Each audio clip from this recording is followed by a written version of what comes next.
আমি রয়েছি ডুয়ার্সে। আজকে ডুয়ার্সে আমার দ্বিতীয় দিন। ডুয়ার্সের একটা অচেনা গ্রাম দলগাঁও হিলিং হিলস হোমস্টেতে আপাতত আস্তানা। কালকেই বলে রেখেছেন এই হোমস্টের ওনার সুদেশজি, ভোরবেলা উঠতে হবে কিন্তু কালকে আপনাকে নিয়ে যাব এখান থেকে পায়ে হাঁটা দূরত্বে একটা দারুণ সুন্দর ভিউ পয়েন্ট দেখাতে। আজকের ভিডিওতে থাকছে ডুয়ার্সের কিছু অজানা জায়গার গল্প। আমরা যখনই ডুয়ার্সের কথা ভাবি আমাদের মাথায় সবার আগে আসে ঘন জঙ্গল আর জঙ্গল সাফারি। হিলিং হিলস হোমস্টের ওনার সুদেশজি আমাদের নিয়ে যাচ্ছেন এরকমই ডুয়ার্সের কিছু অচেনা জায়গার সন্ধান দিতে। তারই সাথে বেরিয়ে পড়েছি আজকে ডুয়ার্সের 7 পয়েন্টে দেখতে। আজকে আমরা প্রথমেই দেখে নেব আমাদের হোমস্টে থেকে পায়ে হাঁটা দূরত্বে দলগাঁও ভিউ পয়েন্ট। তারপরে আমরা হোমস্টেতে এসে ব্রেকফাস্ট সেরে বেরিয়ে পড়ব Jhalong, Bindu, rocky island, Rango, Samsing, Sultanekhola, Gairibas view point সব কিছু ঘুরে দেখতে। গুড মর্নিং, এখন 5:30-6টা হবে। পাখির আওয়াজে মন প্রাণ একবারে ভরে উঠেছে, এত সুন্দর সকালটা। হোমস্টে থেকে বেরিয়ে পড়লাম, পাখি দেখতে যাচ্ছি। একদম খুব কাছে হর্নবিল দেখা যায়, বিভিন্ন রকমের পাখি দেখা যায়। রাস্তাটা কি সুন্দর, পাহাড়ে এরকমভাবে মানে একেবারে পাড়ার মধ্যে দিয়ে যাওয়া। এরা যেভাবে বসবাস করে, তাদের জীবনযাত্রা সমস্ত কিছু একদম চোখের সামনে থেকে দেখার সুযোগ। আর প্রত্যেকটা বাড়ির উঠোনে ফুলে ফুলে ভরা। যে দলগাঁও মালবাজার লেখা রয়েছে, মালবাজার থেকে দলগাঁও, এই গ্রামটার নাম হচ্ছে দলগাঁও। শেয়ারিং গাড়ি করে তোমরা চলে আসতে পারবে হোমস্টের সামনে। सिलीगुड़ी सब शेयरिंग टैक्सी मिलता है, कालिम्पोंग भी मिलता है। अच्छा, कालिम्पोंग का भी मिलता है। এখান থেকে কালিম্পং কতক্ষণ লাগবে? এখান থেকে কালিম্পং 3 ঘন্টা। 3 ঘন্টা, হ্যাঁ। আর কালিম্পং শেয়ারিং গাড়ি কত করে নেয়? 300 रुपये। 300 টাকা করে নেয়। ডুয়ার্সের এই দলগাঁও থেকে খুব সহজেই শেয়ার গাড়ি করে কালিম্পংয়েও পৌঁছে যাওয়া যায়। পার হেড লাগবে 300 টাকা। আমরা এখন যাচ্ছি দলগাঁও ভিউ পয়েন্টে, সকালের সৌন্দর্য উপভোগ করতে করতে পায়ে হাঁটা পথে। এখানে টিকিট কাটতে হয়, 25 টাকা করে লাগবে পার হেড। আর গাড়ি পার্কিংয়েরও জায়গা রয়েছে। এখান থেকে কিন্তু তোমাদের হেঁটে ভেতরে ঢুকতে হবে। যারা পাখি দেখতে ভালোবাসো তাদের জন্য কিন্তু একদম আইডিয়াল জায়গা। কালিম্পং জেলার ঝালংয়ের কাছে রঙ্গো ফরেস্টে এটা অবস্থিত। ভারত আর ভুটান সীমান্তের কাছে একটা নির্জন পাহাড়ি ভিউ পয়েন্ট। ভুটান পাহাড়ের দৃশ্য এখান থেকে দেখতে কিন্তু চমৎকার লাগে। দলগাঁও ভিউ পয়েন্টের সবচেয়ে বড় আকর্ষণ হলো সূর্যোদয় আর সূর্যাস্ত।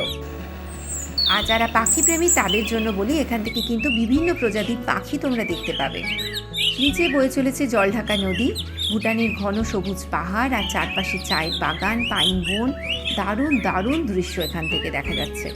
ঝালং, হ্যাঁ ঝালং, তাহলে ঝালং দেখি ওই ঝালং রিভার পুরা, আর ওখানে ভুটান, আর ওখানে देखिए पैरेंटार, बिंदु और पैरेंटार में जहाँ खोलेदाई होता है, एकदम फेमस प्रोग्राम यहाँ का। डीएम भी सपोर्ट करता है उसके लिए, डिस्ट्रिक्ट एडमिनिस्ट्रेशन वहाँ होता है। और उसके सीधा ऊपर जाने के बाद आपको बिंदु मिलेगा, और बिंदु का ऊपर अभी तो धुंधला है, डोकलाम दिखेगा पूरा। इस टाइम আছে সেপ্টেম্বর থেকে মার্চ, কার একদম ঝকঝকে আকাশ দেখতে পাচ্ছে, দেখতে পারে। ওটা চায়না বর্ডার দেখতে পারে, হ্যাঁ, আর ভুটান তো পুরো দেখতে পারে। আর বিভিন্ন প্রজাতির পাখি দেখতে পাবে। এখান থেকে ট্রেক করেও তোমরা যেতে পারো, আশপাশের গ্রামগুলো ঘুরে দেখতে পারো। টোডে, টাংটা আর ঝালং, বিন্দু এখান থেকে খুব কাছে। আর আমি যে হোমস্টেতে এসেছি, হোমস্টে থেকে তো ওয়াকিং ডিস্টেন্সে, হাঁটতে হাঁটতে আমরা চলে এলাম এখানে। দলগাঁও ভিউ পয়েন্ট ঘুরে আমরা এখন হোমস্টেতে চলে এসেছি। ব্রেকফাস্ট সেরে বেরিয়ে পড়ব বাকি পয়েন্টগুলোর উদ্দেশ্যে। ব্রেকফাস্টের জন্য যাচ্ছি। সকাল থেকে দারুণ কাটছে কিন্তু। আমরা ভিউ পয়েন্ট থেকে ঘুরে এলাম, এখন ব্রেকফাস্ট করব। ব্রেকফাস্ট করে তারপরে আজকে সাইট সিনের জন্য বেরোবো।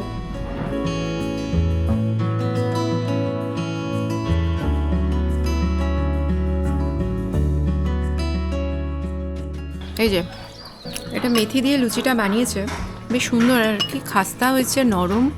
ये बनाना एकदम ऑर्गेनिक, घर में কার্বাইড ফ্রি। হ্যাঁ, আমাদের ওখানে তো এসব পাওয়াই যায় না।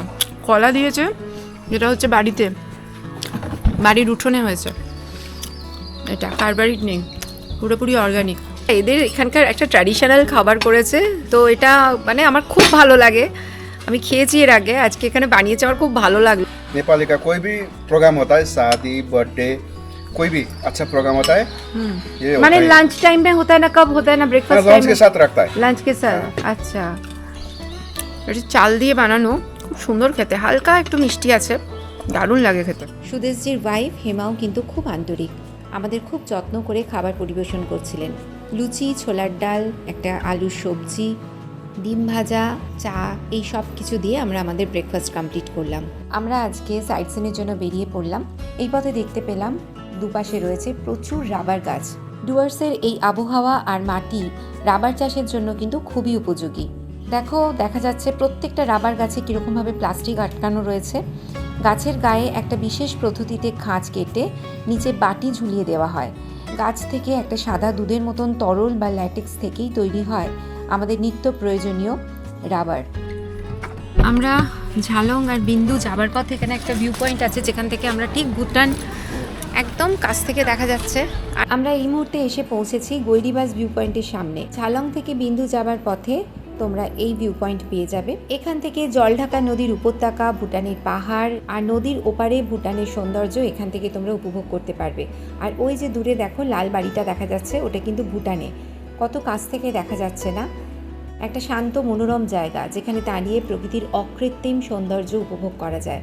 পাশেই কিন্তু একটা ছোট্ট রেস্তোরাঁ আছে, তোমরা চাইলে খাওয়া দাওয়াও করতে পারো। এই পথে সুদেশজি গাড়ি থেকে নেমে পড়ে বললেন এখানে একটা ঝুলন্ত সেতু আছে, যেটা একসময় ভারত আর ভুটান সীমান্তের গ্রামগুলোর মধ্যে যাতায়াতের প্রধান পথ ছিল, কিন্তু আমরা পিছনে ফিরে এসেছি। জলটা নিচে দিয়ে বয়ে যাচ্ছে, আরও আগে হ্যাঙ্গিং ব্রিজটা আছে, কিন্তু আমরা অনেকটা এগিয়ে এসেছি। জলটা এখান থেকে বয়ে যাচ্ছে দুটো পাহাড়ের মাঝখান দিয়ে, আর ওই দিকটায় ভুটান, একদম হাতের কাছে ভুটান, আর এই দিকটায় আমরা রয়েছি। কি অসাধারণ লাগছে। ভিউ পয়েন্ট যেখানে ছিল ওটা হচ্ছে গৈরিবাস, এখানে আর একটা হচ্ছে আমরা গ্রামের মধ্যে দিয়ে যাচ্ছি, গ্রামের নাম হচ্ছে প্যারেন।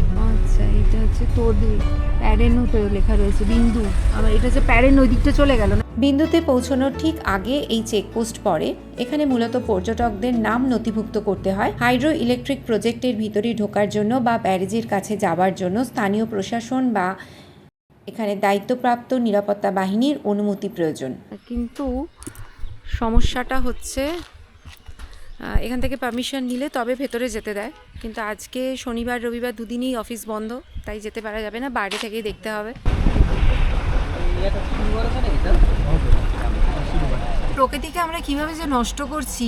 পাহাড়ে রাস্তা হচ্ছে ঠিক আছে, এইভাবেই পাহাড়গুলো ভেঙে ভেঙে ভেঙে ভেঙে একেবারে শেষ পাহাড়, মানে শহরের ছাপ পাহাড়ে চলে আসছে। আধুনিকতা প্রকৃতিকে নষ্ট করে দিচ্ছে।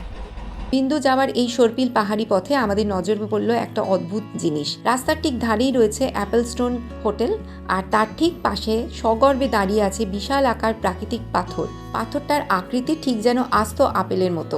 এবার আমরা পৌঁছে গেলাম ডুয়ার্সের একদম শেষ গ্রাম বিন্দুতে। এই গ্রাম ভারত আর ভুটান সীমান্তের একদম শেষ প্রান্তে অবস্থিত বলে এর নাম হয়েছে বিন্দু। ঢোকার পথেই রয়েছে দুপাশে স্থানীয়দের রঙিন পোশাক আর পাহাড়ি জিনিসের অজস্র ছোট ছোট দোকান। বাজারের এই ব্যস্ততা পেরিয়ে আমরা সোজা চলে এলাম জলঢাকা হাইড্রো ইলেকট্রিক প্রজেক্টের সামনে। এখানে একদিকে পাহাড় আর অন্যদিকে ভুটান, মাঝখানে বিশাল ড্যাম আর জলঢাকা নদীর গর্জন। এক রোমাঞ্চকর পরিবেশ তৈরি হয়েছে। বর্ষাকালে এই জলঢাকা নদী একেবারে ভরপুর থাকে। এখান থেকে চা নিলাম, ওই দেখি এই চা নিয়েছি, একটা অরেঞ্জ টি নিয়েছি, আর একটা কি নিলাম জানো, মিল্ক টি নিয়েছি। এই দাদার কাছ থেকে নিয়েছি। বিন্দুতে ঢোকার মুখেই দোকান, দেখা যাক কেমন হয়, বাড়িতে গিয়ে দেখবো। ভালো হলে ঠিক আছে বলবো, আর খারাপ হলেও বলবো। ফোন করবেন একদম। ভালো হলেও বলবো, খারাপ হলেও ভালো বলবো। ভালো তো আছে, গ্যারান্টেড চা একদম। আমরা এবার বিন্দু থেকে যাচ্ছি ঝালং, 7 কিলোমিটার দূরত্ব। এবার আমরা যাচ্ছি সেই অ্যাপেলস্টোন হোটেলের পাশ দিয়ে। এই পথেই পড়বে ঐতিহাসিক ঝুলন্ত সেই সেতু, যেটা আমরা যাবার পথে দেখা হয়নি। এই জায়গায় রাস্তার একটু কাজ চলছে, তাই মাঝে মাঝে একটু জ্যামও হচ্ছে। এবার আমরা চলে এসেছি সেই ঝুলন্ত সেতুর সামনেও, যে দূরে দেখা যাচ্ছে। এটা একসময় ভারত আর ভুটানের সীমান্তবর্তী গ্রামগুলোর মধ্যে যাতায়াতের প্রধান পথ ছিল। স্থানীয় মানুষরা তাদের নিত্য প্রয়োজনীয় জিনিসপত্র আনা নেওয়ার জন্য পাহাড়ি বাণিজ্য পথের এই সেতুটাকে নিয়মিত ব্যবহার করতেন। আমরা এই মুহূর্তে চলে এসেছি ঝালংয়ে। ঝালং বিখ্যাত হবার অন্যতম প্রধান কারণ হলো ভারতের প্রাচীন জলবিদ্যুৎ কেন্দ্রটি এখানে অবস্থিত। এটি জলঢাকা নদীর তীরে তীব্র জলস্রোতকে কাজে লাগিয়ে তৈরি করা হয়েছে। এই প্রজেক্টের কারণে ঝালং একটি গুরুত্বপূর্ণ প্রশাসনিক ও পর্যটন কেন্দ্রে পরিণত হয়েছে। ঝালং এবং তার আশেপাশের পাহাড়ি ঢালে প্রচুর পরিমাণে বড় এলাচ এবং কমলা লেবুর চাষ হয়। তাছাড়া তোমরা যদি থাকতে চাও ঝালংয়ে কিন্তু প্রচুর হোমস্টে আছে। বেশ খানিকটা সময় এখানে কাটালাম। ঝালং থেকে আমরা সরাসরি রওনা দিলাম রঙ্গ গ্রামের উদ্দেশ্যে। পাহাড়ের কোলে লুকিয়ে থাকা এই ছোট্ট গ্রাম ভীষণ শান্ত আর নিরিবিলি। সবথেকে বড় সুবিধা হলো এই গ্রামটা আমাদের হোমস্টে থেকে একদমই কাছে। অনেকটা দেরি হয়ে গেছে, তাই আমরা আর সামসিং, সুলতানেখোলা, রকি আইল্যান্ড ঘুরে দেখতে পারলাম না। তবে একটা কথা বলে রাখি, সুলতানেখোলার যে মূল ভিউ পয়েন্ট সেখানে যেতে গেলে এই রিজার্ভ গাড়ি কিন্তু সরাসরি যাবে না। ফরেস্টের নিয়ম অনুযায়ী এখানে একটা নির্দিষ্ট পয়েন্টের পর তোমাদের ওখান থেকে স্থানীয় সিন্ডিকেটের ছোট গাড়ি ভাড়া করতে হবে। 4টে পয়েন্ট ঘোরানোর জন্য গাড়ি ভাড়া কিন্তু আলাদা দিতে হয়। ডুয়ার্সের এই সাইট সিনের অনেকগুলো পয়েন্ট, বেশি দেরি করবে না, তাহলে আমার মতন বাকি পয়েন্টগুলো বাদ পড়ে যাবে। আজকের মতো ভিডিওটা এইটুকু থাকছে, পরবর্তী ভিডিও নিয়ে খুব তাড়াতাড়ি আসবো।